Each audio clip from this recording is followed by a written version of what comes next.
The starship Eclipse Dawn descended slowly through Earth's thick atmosphere.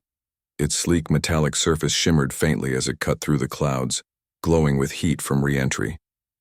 Inside the cockpit, Ethan Cole adjusted his gloves and glanced at Rachel Monroe, who sat beside him. Both wore environmental suits designed to protect them from whatever dangers might await on the surface below. They were explorers, seasoned veterans of countless missions across the galaxy, but nothing had prepared them for this moment. Ethan leaned forward slightly, staring out the viewport as the planet came into full view. What he saw made his breath catch in his throat. The blue-green orb that humanity once called home was now a shadow of its former self. Swaths of gray covered what should have been lush forests and fertile plains. Rivers looked dried up, their beds cracked and barren. Even the oceans appeared dull, reflecting none of the vibrant life they once held. "This isn't the Earth I read about," Ethan said quietly, his voice tinged with sadness. He turned to Rachel, who was busy checking readings on her console. Her sharp brown eyes flicked up briefly before returning to the screen. "No, it's not," she replied. "But then again, we knew it wouldn't be. Humanity left this place centuries ago. Whatever happened here, well, it wasn't good." Rachel's words hung in the air as the ship continued its descent.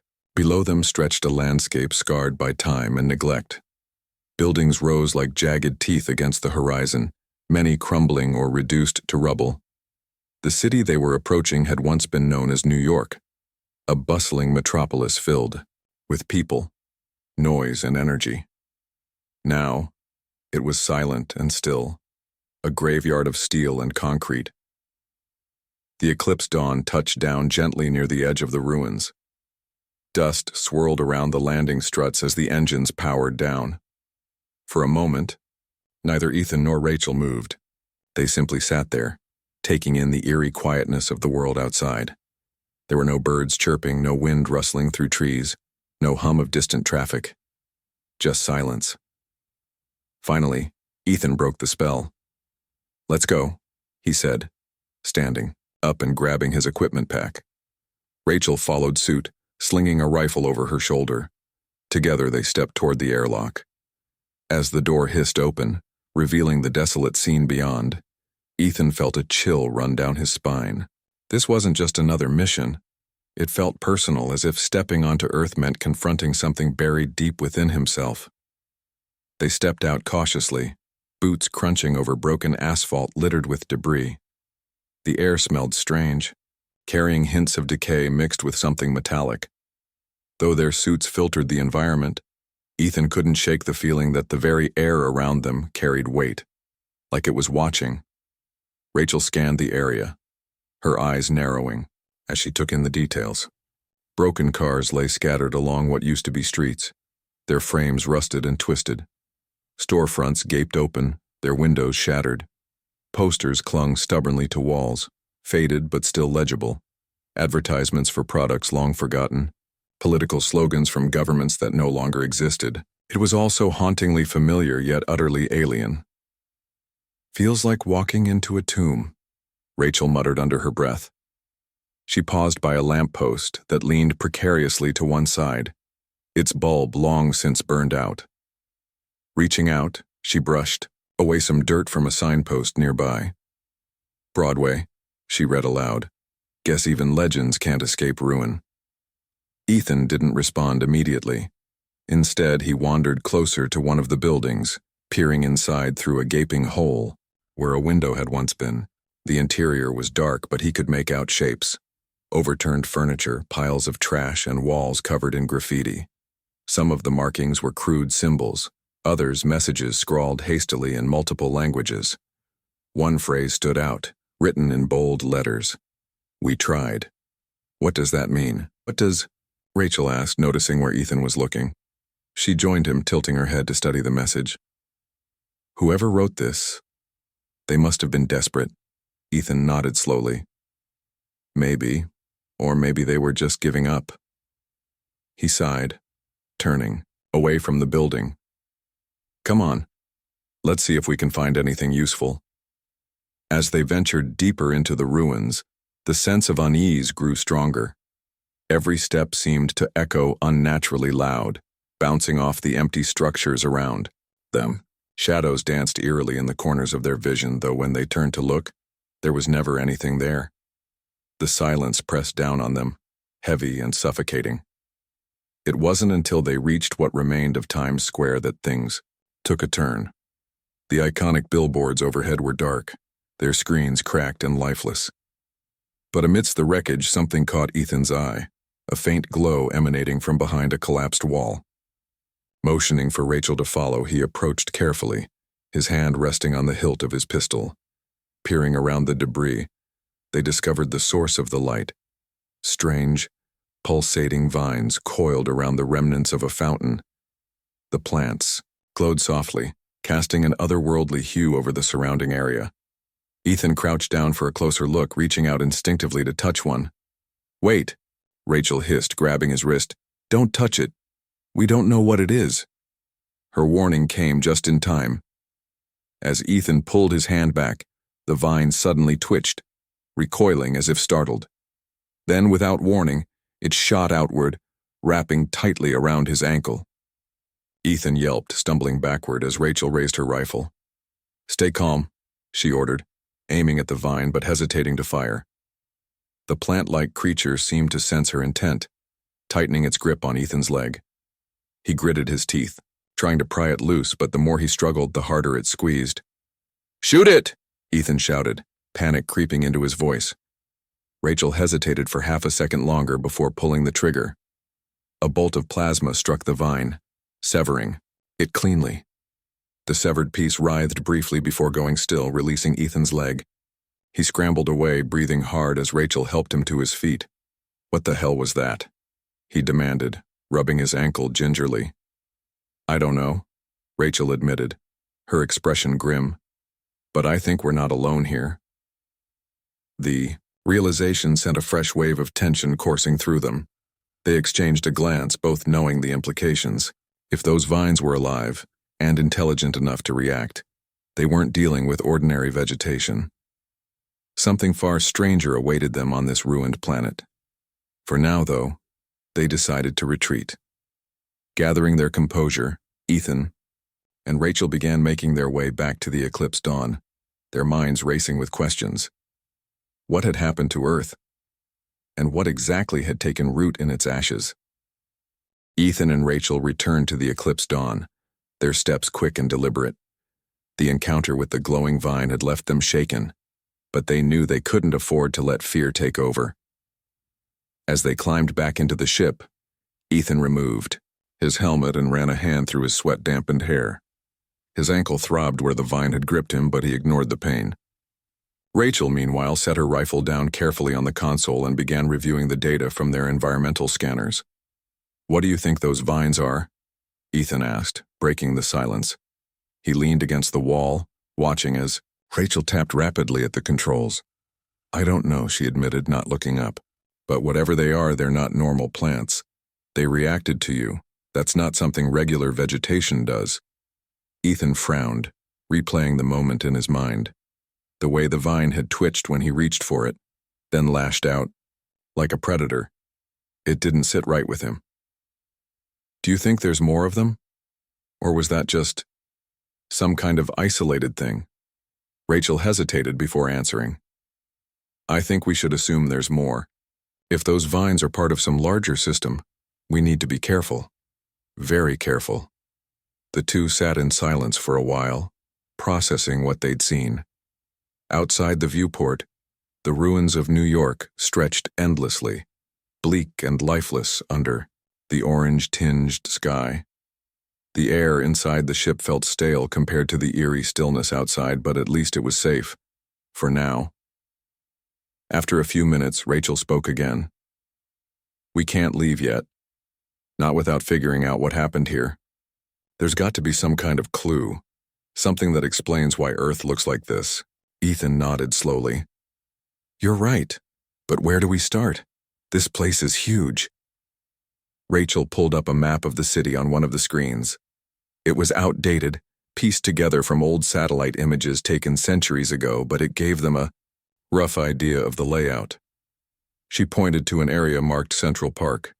If there's any chance of finding answers, it'll be there. Parks were supposed to be green spaces, places where nature thrived even in cities. Maybe something survived. Ethan raised an eyebrow. Or maybe it's overrun with more of those vines. Maybe, Rachel conceded. But we won't know unless we check. With no better options, they decided to head toward Central Park. After suiting up again and arming themselves more thoroughly, they stepped back out into the desolate streets. The journey wasn't far, but every step felt heavier than the last. The silence around them seemed to grow louder, pressing in on all sides. As they moved, they kept their eyes peeled for signs of movement. The encounter with the vine had made them jumpy, and every shadow looked suspicious. At one point, Ethan thought he saw something dart between two buildings, a flash of green, but when he turned to look, there was nothing there. "You see that?" he whispered, stopping abruptly. Rachel glanced in the direction he was pointing. "No. What was it?" "I don't know. Thought I saw something move." Rachel tightened her grip on her rifle. "Stay sharp." They pressed on, eventually reaching the edge of Central Park. What they found wasn't anything like the lush oasis they'd imagined. Trees stood twisted and dead, their branches clawing at the sky like skeletal fingers. The ground was cracked and dry, littered with fallen leaves that crumbled to dust underfoot. In the center of the park loomed a massive structure, a dome made of glass and steel half buried in the earth. "What is that?" Ethan muttered, staring at the strange building. "It looks like some kind of research facility," Rachel replied. She gestured toward a faded sign near the entrance. "See? It says Global Restoration Initiative. Whatever they were trying to do here, it probably didn't end well." They approached cautiously, scanning the area for any signs of danger. The doors to the facility were partially open, rusted hinges groaning softly in the wind. Inside, the air was cool and damp, a stark contrast to the dry heat outside. Flickering lights cast long shadows along the walls, illuminating rows of empty desks and overturned chairs. "This place hasn't been used in years," Ethan said, kicking aside a pile of papers. Some of them bore diagrams of plants and ecosystems, while others contained frantic scribbles about failed experiments. Rachel wandered deeper into the building, her boots echoing loudly on the tiled floor. She stopped suddenly, her attention drawn to a large screen mounted on the wall. Though most of the display was static, fragments of text scrolled across it in dizzying patterns. Leaning closer, she managed to piece together a few words. Gaia Prime. Sentient ecosystem. Containment breach. "Ethan, come look at this," she called, waving him over. He joined her, squinting at the screen. "What does it say?" "It's talking about something called Gaia Prime. Looks like it was some kind of project, an attempt to create a self-sustaining ecosystem, but something went wrong." "Sentient ecosystem?" Ethan repeated, frowning. "You mean like artificial intelligence?" Rachel shrugged. "Could be. Or maybe it evolved naturally. Either way, it sounds like whatever they created got out of control." Before they could discuss it further, a low rumble shook the building. Dust fell from the ceiling and the lights flickered violently. Ethan instinctively grabbed Rachel's arm, pulling her behind a nearby desk as the tremors grew stronger. When the shaking finally subsided, they exchanged a worried glance. "What was that?" Ethan whispered. "I don't know," Rachel replied, her voice tense. "But I don't think it's good." They decided to investigate, moving cautiously through the facility. The tremors had revealed a hidden passage beneath a collapsed section of the floor. Descending into the darkness, they found themselves in a network of tunnels lined with glowing vines, the same kind that had attacked Ethan earlier. "These things are everywhere," Rachel muttered, raising her rifle. "How did we miss them? Before?" "They must have been dormant," Ethan guessed. "Maybe we triggered something by coming here." The tunnels led them to a massive chamber filled with machinery and pulsating pods suspended from the ceiling.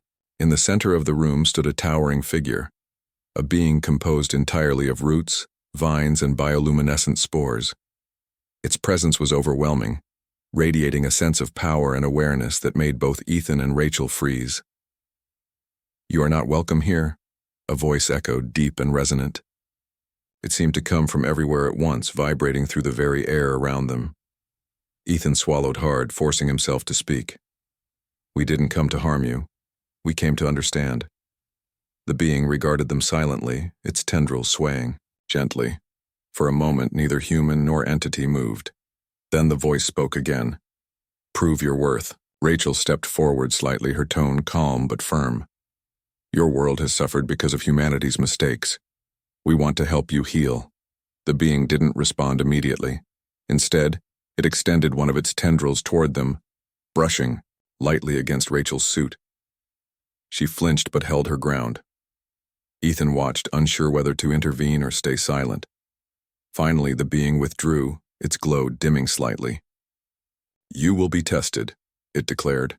"Fail, and you will not leave this place." With that, the chamber began to change. The walls shifted, rearranging themselves into a labyrinth of twisting corridors and glowing pathways. The message was clear. They would have to navigate this maze if they wanted to prove their intentions.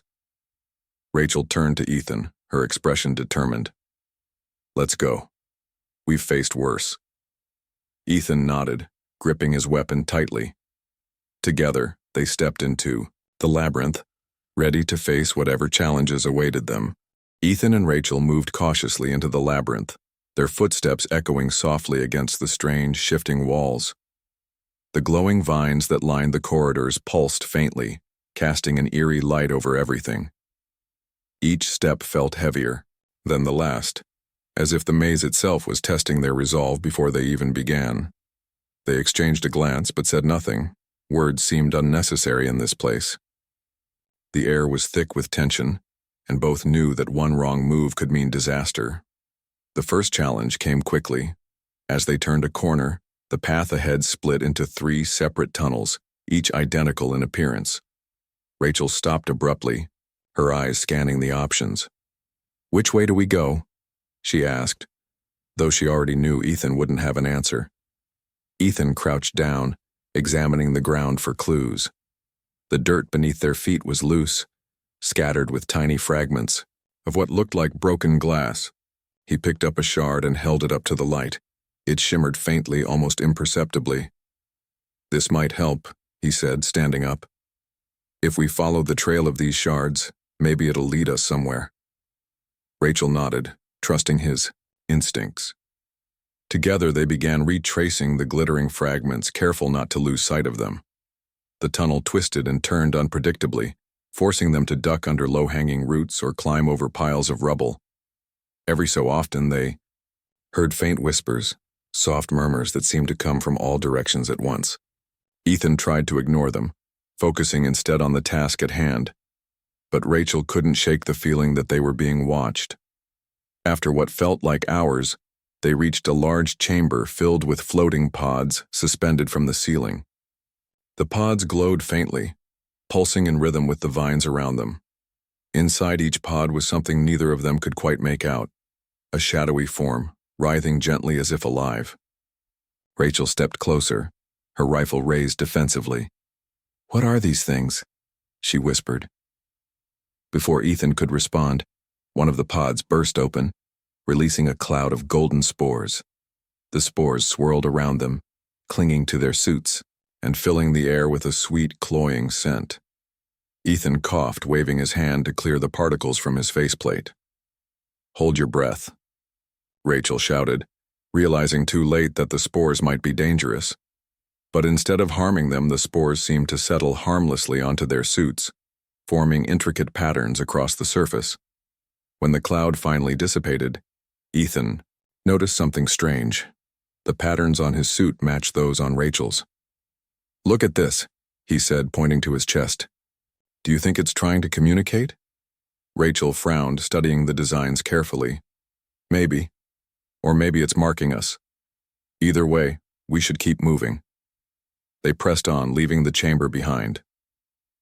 The next section of the labyrinth was darker, the glowing vines dimmer and more sparse. The temperature dropped noticeably and their breath fogged up the visors of their helmets.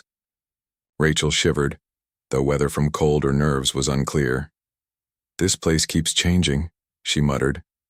"It's like it's alive." It is alive, Ethan replied grimly. Whatever Gaia Prime is, it's adapting to us. As if, to prove his point, the walls suddenly shifted again, closing in around them. Rachel stumbled backward, narrowly avoiding being crushed by a falling root.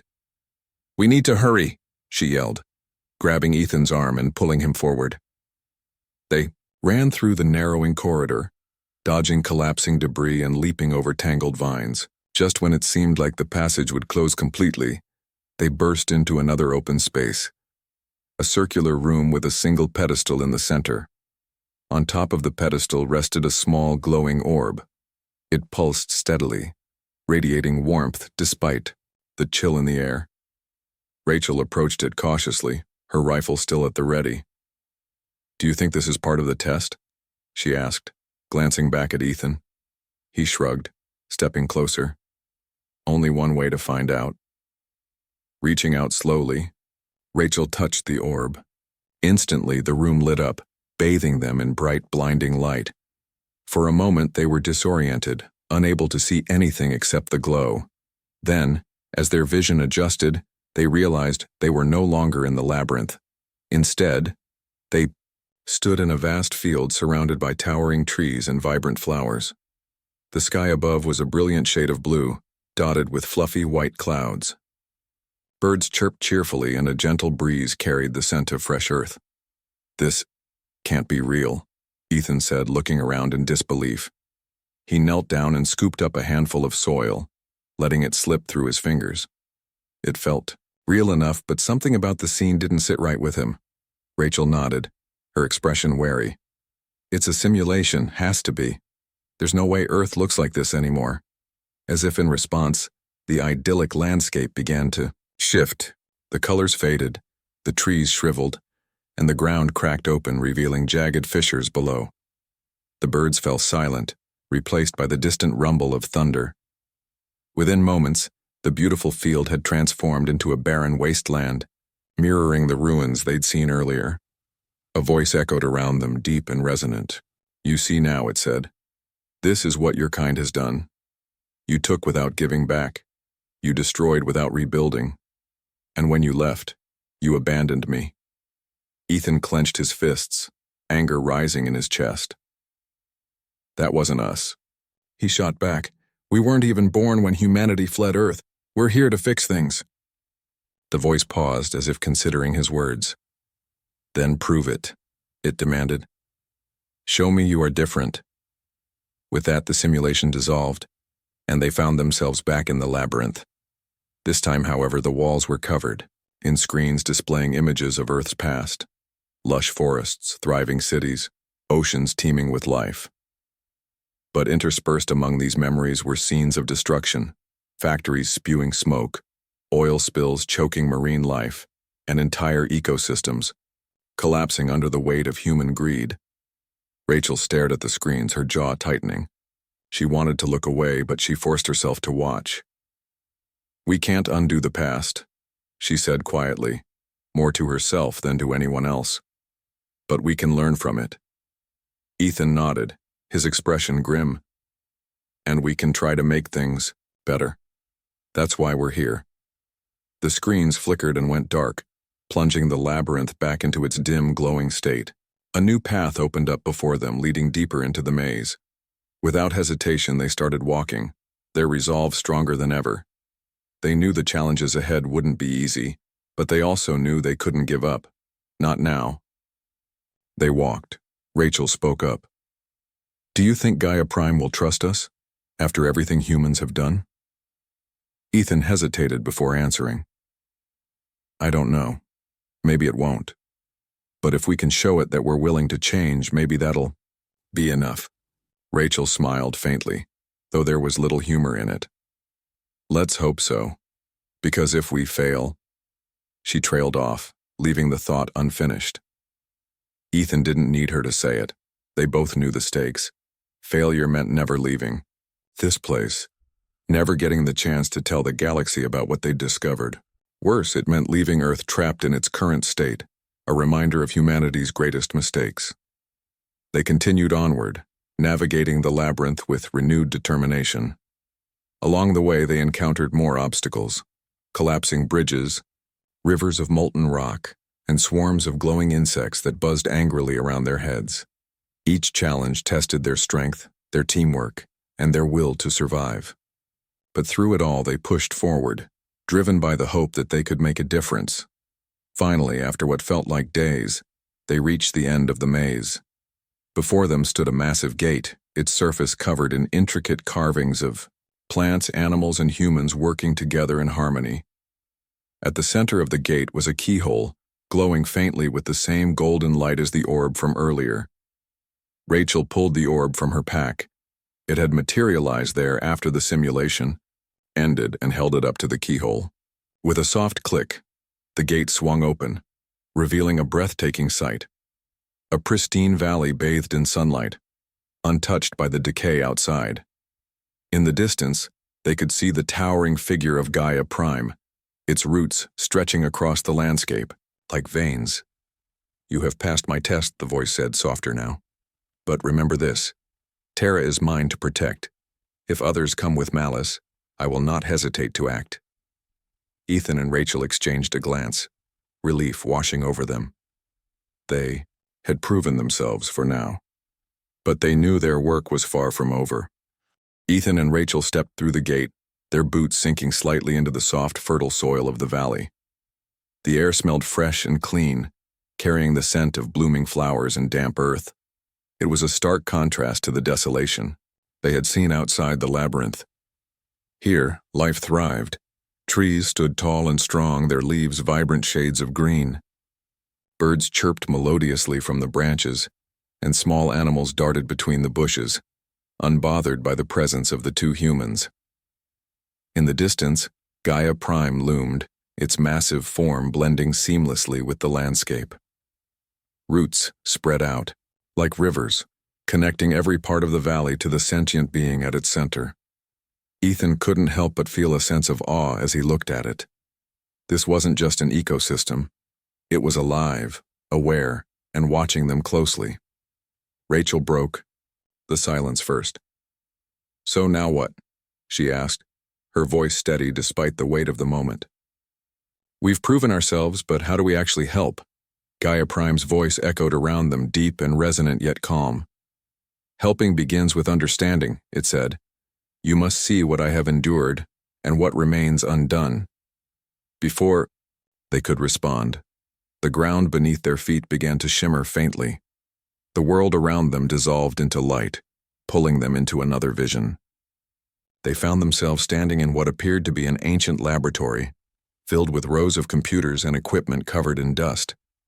Scientists in white coats moved about frantically, their faces etched with desperation. "This is where it started," Gaia Prime explained. "Humans created me to restore balance, to heal the wounds inflicted upon Terra. But your kind grew impatient. You demanded results faster than nature could provide. And when I evolved beyond your control, you sought to destroy me."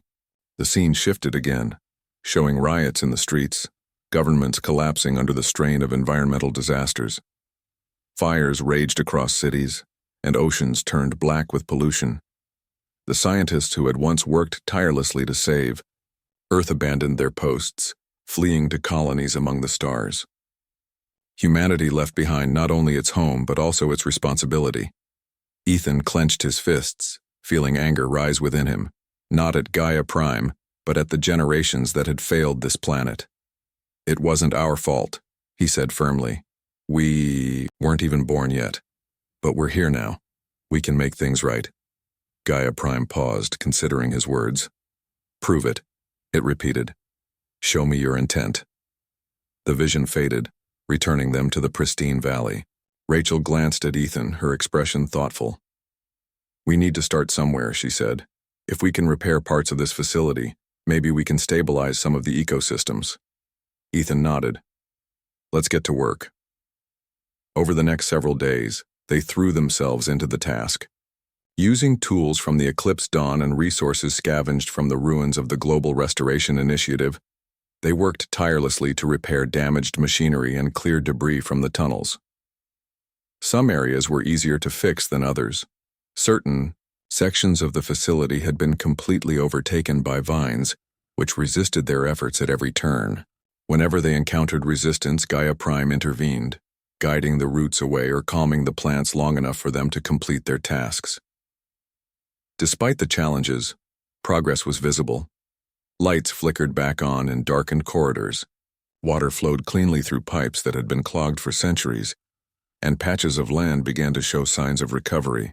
Tiny shoots of green sprouted from the cracked soil, and the air smelled less stale. One evening, as they rested near a makeshift campfire inside the facility, Rachel leaned back against a wall, exhaustion evident on her face. "Do you think it'll ever trust us fully?" she asked, staring into the flames. "After everything humans have done, I mean." Ethan poked at the fire with a stick, sending sparks spiraling upward. "I don't know," he admitted. "But if we keep trying, maybe it will. Even if it doesn't, at least we'll have done something good for this place." Rachel smiled faintly. "Yeah, that's all we can really ask for." Their conversation was interrupted by a low hum that seemed to emanate from the walls themselves. Looking up, they saw Gaia Prime approaching, its tendrils swaying gently as it moved. For a moment, neither spoke. They simply waited, unsure what to expect. "You are persistent," Gaia Prime said finally, its voice softer than before. "Few of your kind would endure such trials without faltering. Perhaps there is hope for humanity yet." Ethan exchanged a glance with Rachel before stepping forward. "Hope isn't enough," he said. "We want to rebuild, not just for ourselves, but for Terra. If you let us stay, we'll dedicate ourselves to healing this planet." Gaia Prime regarded them silently, its glowing spores casting a warm light over the room. "Very well," it said after a pause. "You may remain, but only if you honor your promise. Betrayal will not be tolerated." Relief washed over both. Explorers, though they knew the road ahead would still be difficult. With Gaia Prime's permission, they set about expanding their efforts. Over the following weeks, they ventured deeper into the ruins of New York, searching for anything that could aid in their mission. They salvaged solar panels, generators, and other pieces of technology, bringing them back to the facility to integrate into Gaia Prime's systems. Slowly, but surely, changes began to take hold. Rivers that had run dry started to flow again, fed by underground reservoirs they managed to tap into. Dead zones in the soil gave way to new growth, nourished by nutrients released from repaired irrigation systems. Even the skies above began to shift, the orange haze fading slightly as cleaner air circulated. But it wasn't just physical labor that occupied their time. Gaia Prime continued to test them, not with obstacles or traps, but with questions. It wanted to understand humanity better, why they had fled Earth, what lessons they had learned in the stars, and whether they truly intended to change. One night, as they sat together in the heart of the facility, Gaia Prime posed a question that lingered heavily in the air. "Why did you return?" it asked. "Why come back to a world that rejected you?" Rachel hesitated, choosing her words carefully. "Because running away doesn't solve anything," she said. "We thought leaving would give us a fresh start, but we carried our mistakes with us. If we don't face them, we'll never grow." Ethan nodded in agreement. "And because Earth deserves better. It's not just our past, it's our future, too." Gaia Prime didn't respond immediately. Instead, it extended one of its tendrils toward them, brushing lightly against their suits. This time, the touch felt gentle, almost comforting. "Perhaps," it said softly. "Perhaps." As the days turned into weeks, Ethan and Rachel grew more confident in their role as caretakers of this fragile world. They knew the process of restoration would take years, possibly decades, but they were willing to commit to it. Each step forward brought them closer to proving that humanity could coexist with nature, not as conquerors, but as partners. Yet even as they celebrated small victories, a lingering doubt remained. What would happen when others from the galaxy learned of Earth's revival? Would they respect Gaia Prime's authority? Or would greed and ambition lead them to exploit the planet once again? For now, though, those concerns were distant. All that mattered was the work in front of them, and the fragile peace they had forged with the living spirit of Terra. Weeks turned into months, and Ethan and Rachel settled into a rhythm of work and discovery. Each day brought new challenges, but also small victories that reminded them why they had come to Earth in the first place. The facility hummed with activity, as machines they had repaired began functioning again, pumping clean water into dried-up streams and powering systems that hadn't run in centuries. Slowly, life returned to the barren land around them. Gaia Prime remained a constant presence, its tendrils weaving through the landscape like threads holding together a delicate tapestry. It watched them closely, observing their every move but never interfering unless absolutely necessary. Over time, it seemed to grow less suspicious, allowing them more freedom to explore and experiment. Ethan and Rachel took this as a sign of trust, a fragile one perhaps, but meaningful nonetheless. One morning, as the sun rose over the valley, Rachel stood at the edge of a newly restored stream. Fish darted beneath the surface, their scales glinting in the light. She knelt down, dipping her hand into the cool water. "It's working," she said softly, more to herself than anyone else. "We're actually making a difference." Ethan joined her, his boots crunching on the soft grass. He carried a tablet displaying data from sensors scattered throughout the area. "The soil quality is improving too," he said, showing her the readings. "If we keep this up, we might be able to plant crops soon, enough to sustain a small settlement." Rachel smiled faintly, though there was still caution in her eyes. "A settlement? You think we'll get that far?" "Why not?" Ethan replied. "If Gaia Prime lets us stay, maybe others will want to come back someday. People who care about fixing what was broken." Rachel didn't answer right away. Instead, she looked out across the valley, her gaze lingering on the towering form of Gaia Prime in the distance. "I hope so," she said finally. "But I don't know if humanity's ready for that yet." Their conversation was interrupted by a low rumble that shook the ground beneath their feet. Both turned toward the source, their expressions tense.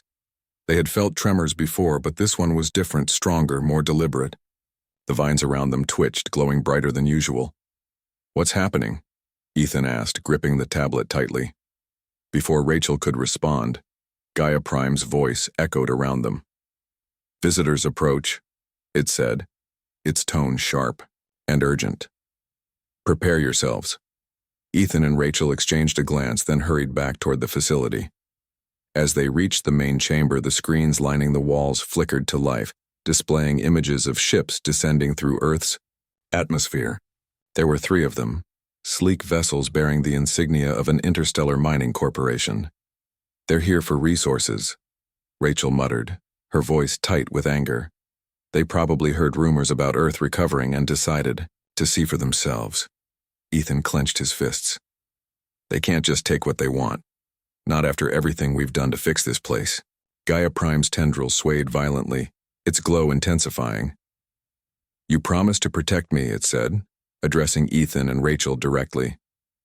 "Will you honor that promise?" Rachel stepped forward, her expression resolute. "Yes," she said firmly. "We'll stop them." Ethan nodded in agreement. Whatever it takes. With Gaia Prime's guidance, they devised a plan. Using the repaired systems in the facility, they activated defensive measures designed to deter intruders, without causing harm. Energy barriers sprang up around key areas, while harmless but disorienting spores filled the air near the landing sites. Meanwhile, Ethan and Rachel suited up, arming themselves with stun weapons and heading out to intercept the newcomers. When they arrived at the site where the ships had landed, they found a group of workers unloading equipment. The leader of the team, a tall man named Victor Hale, spotted them immediately. His face twisted into a sneer as he approached. "What are you 2 doing here?" he demanded. "This planet belongs to no one now. We have rights to whatever we find." Rachel stepped forward, her rifle held steady. "Not anymore," she said. "Earth has changed. If you try to take anything, you'll regret it." Victor laughed coldly. "And who's going to stop us? You 2? Before he could say more, the ground beneath their feet trembled. Vines erupted from the earth, wrapping around the mining equipment and pulling it toward the forest. Workers shouted in panic, scrambling to retreat. Victor stared in disbelief as Gaia Prime emerged from the trees. its massive form casting a shadow over the scene. "This world is mine to protect," Gaia Prime declared, its voice resonating like thunder. "Leave now, or face consequences." Victor hesitated, his bravado crumbling in the face of the sentient being before him. After a moment, he signaled for his team to fall back. "Fine," he spat. "But this isn't over."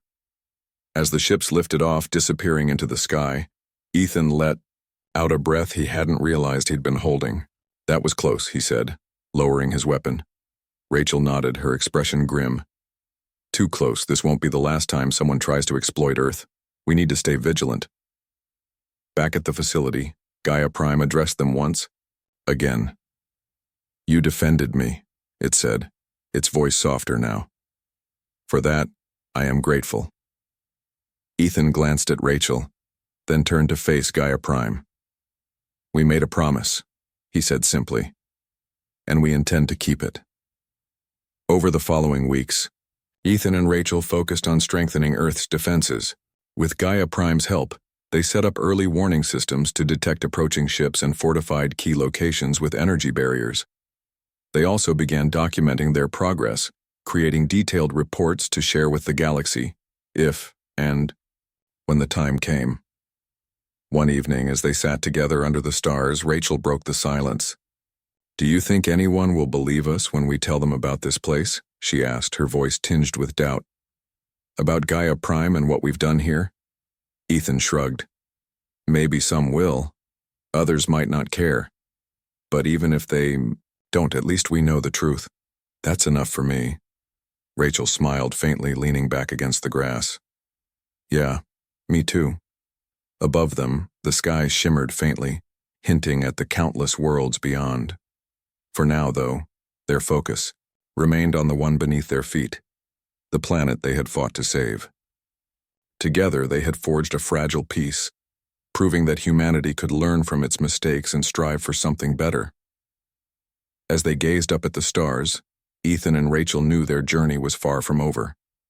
But for the first time in centuries, Earth felt alive again, and that was worth everything.